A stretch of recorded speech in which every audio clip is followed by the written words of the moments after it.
मदरसा board क्यों बदहाली का शिकार हुआ, इसके भी जिम्मेदार मदरसा बोर्ड के लोग हैं। इसलिए कि मदरसा बोर्ड को आउटसोर्सिंग के हवाले कर दिया गया, मदरसा बोर्ड को अनुकंपा के हवाले छोड़ दिया गया। अगर एक चेयरमैन चाह दे तो मैं बता देता हूँ 2 महीने के भीतर पूरे बिहार के मदरसे में कमेटियाँ भी हो जाएंगी और बहाली भी हो जाएगी। सरकार ने जो नियमावली लाई है बहाली के लिए, आपको क्यों दिक्कत है, क्यों परेशानी है?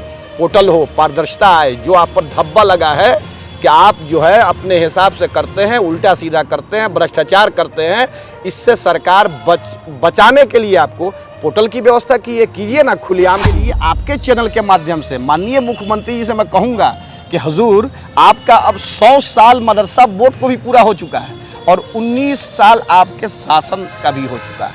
अब बिहार के मदरसों को अक़लियत का दर्जा दिया जाए। दोस्तों आदाब, आज हमारे साथ हैं ऑल मदरसा युवा शिक्षक संघ के प्रदेश अध्यक्ष मौलाना इमरान आलम साहब। आप जानते हैं कि बिहार में मदरसों की एक बड़ी तादाद है और मदरसों की देखरेख की जिम्मेदारी मदरसा एजुकेशन बोर्ड के हाथों में है। मदरसा एजुकेशन बोर्ड में चेयरमैन नहीं है और आम तौर पर ये अक्सर देखा गया है कि मदरसा बोर्ड कहीं ना कहीं सुर्खियों में रहता है। किसी न किसी मुद्दे पर जो है मदरसे बोर्ड को लेकर सवाल खड़ा होते रहे हैं। तो क्या बिहार में मदरसा तालीम को लेकर या नीतीश कुमार के उस ऐलान को लेकर के मदरसों में काम हो रहा है? मदरसा तालीम को सिलसिले में सरकार भी कहती है कि उन्होंने काफ़ी काम किया है। हम जानेंगे मौलाना इमरान आलम साहब से। सहाफ़त मीडिया में सबसे पहले आपका खैर मकदम है, स्वागत है। पहला सवाल आपसे यही होगा कि ये मदरसा एजुकेशन बोर्ड का मामला हमेशा सुर्खियों में बना रहता है, मसले हमेशा खड़े रहते हैं। सबसे पहले आपके चैनल का मैं शुक्रिया अदा करता हूं, आपका भी मैं शुक्रिया अदा करता हूं और आपके व्यूअर्स जो देख रहे हैं। सबसे पहले मदारिस के ताल्लुक़ से जो आपने बातें रखी हैं, 18 साल बिहार के वज़ीर आला नीतीश कुमार जी ने मदरसों के लिए जो काम किया है वो मिसाल है। जब आप देखेंगे इन चीज़ों को तो बिहार के वज़ीर आला नीतीश कुमार जी ने जिन कामों को किया है 18 साल में, वो पहले नहीं हुआ। 100 साल, लगभग 100 साल मदरसों के हो गए, मदरसा बोर्ड की स्थापना के। लेकिन बिहार के वज़ीर आला नीतीश कुमार जी ने जिस मिशन पे काम किया, ये हम नहीं कहेंगे कि हाँ उन्होंने सारी चीज़ों को ठीक कर दिया। हाँ, जहाँ तक उन्होंने किया 18-19 साल में जो उन्होंने काम किया है वो एक मिसाल है। उसमें आप कहीं से किसी तरह की नियत और नीति पर आप सवाल नहीं खड़ा कर सकते। तो अब जो है सरकार उस हिसाब से काम नहीं कर रही है, आप ये मान रहे हैं? नहीं। हाँ, बिहार के वज़ीर आला नीतीश कुमार जी ने हमेशा मदरसों को लेकर और मदरसे से जुड़े लोगों को, मदरसा बोर्ड को हमेशा उन्होंने आगे बढ़ाया है। उसकी वजह यह है कि सरकार का काम है कि आपको चीज़ें दे दी गई, योजनाएं दी गई। आप मदरसों को जिस तरह से बदहाली में मदरसा शिक्षक थे, आप जब देखेंगे तो 19 और 20 ऐसे एजेंडे हैं मदरसे के हित में जो उन्होंने मदरसा शिक्षकों को दिया, सम्मान दिया। 2005 के पहले जो मदरसे की स्थिति थी वो भी हम लोगों के सामने है और 2005 के बाद जो मदरसा शिक्षकों के हालात रहे वो भी हमारे सामने है। लेकिन हम ये नहीं कहते कि हाँ सारी चीज़ों को उन्होंने ठीक कर दिया, हाँ काफ़ी उन्होंने बेहतर किया। मसला कहाँ पे आखिर आ जाता है? मदरसा बोर्ड के ऊपर सवाल भी खड़ा होते हैं कि बोर्ड ठीक से काम नहीं कर पा रहा या मदरसों का। जो लोग कहते हैं कि नीतीश कुमार जी ने मदरसा बोर्ड को ख़त्म करने के लिए ठान लिया, बहुत लोग अभी बीच में इस तरह का बयान मीडिया में भी आता रहा, सोशल मीडिया में भी, पेपरों में भी आप जब देखेंगे लोग कहते हैं कि नीतीश कुमार जी का मनसा साफ नहीं है।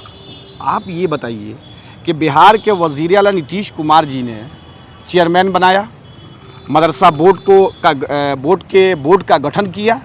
मिशन क्या था कि आपको ये ओहदा मैं दे रहा हूँ, आप जाइए अपने कौम के लिए जो लोग मदारिस से जुड़े हुए हैं उनके विकास की बातें कीजिए। वो ये नहीं कहते कि आप हमारा प्रचार कीजिए, नहीं। उन्होंने जितने चेयरमैनों को भेजा और बोर्ड का जब गठन करते थे तो उनका मिशन यही होता रहा कि आप बोर्ड को आगे बढ़ाइए। लेकिन हुआ क्या?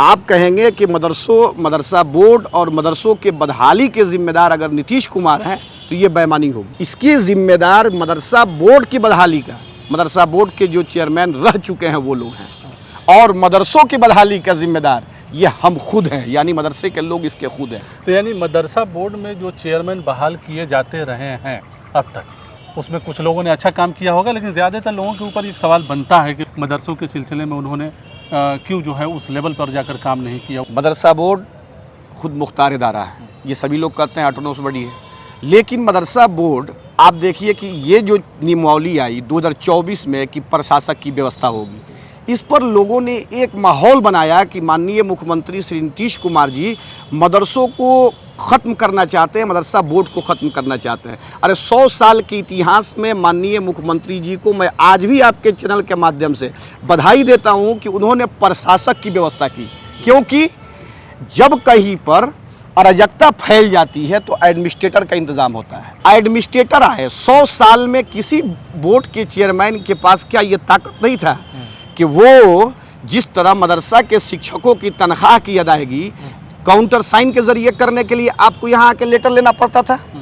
इससे लोग इतना परेशान थे कि 6-6 माह वेतन नहीं, साल भर वेतन नहीं, कोई मुख्यमंत्री को मेल कर रहा है, कोई शिक्षा मंत्री को मेल कर रहा है, कोई उनके दरवाजे घूम रहा है। लेकिन सबसे पहला काम प्रशासक, जो आप प्रशासक का नियम आया तो सबसे पहले एडमिनिस्ट्रेटर सुनील कुमार जी को, अपर सचिव को उन्होंने एडमिनिस्ट्रेटर बनाया। और सबसे पहला काम उन्होंने क्या किया कि सबसे पहला काम ये किया कि जिस तरीके से लेटर नंबर 37 के तहत 1190 का जो बिहार सरकार का डायरेक्टर का लेटर था कि भुगतान जो है प्रधान मौलवी के हस्ताक्षर से ज़िला में ही आपको करा लेना है ट्रेजरी के माध्यम से।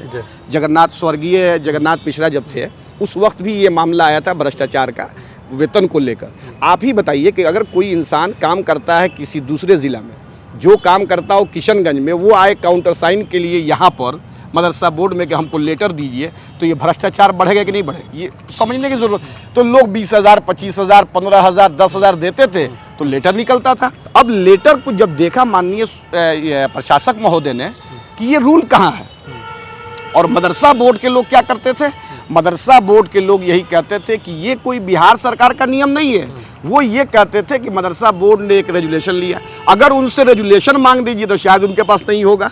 लेकिन बिहार के वज़ीर आला नीतीश कुमार जी ने जब एडमिनिस्ट्रेटर बहाल किए तो ये 1 साल के भीतर, हमको लगता है कि मार्च में साल लग जाएगा, 1 साल के भीतर जो काम हुआ है ना, ये पहला काम था कि उन्होंने वेतन को उठाकर दे दिया जिला शिक्षा पदाधिकारी को कि आप अपने स्तर से किसी पदाधिकारी को नियुक्त कर दीजिए।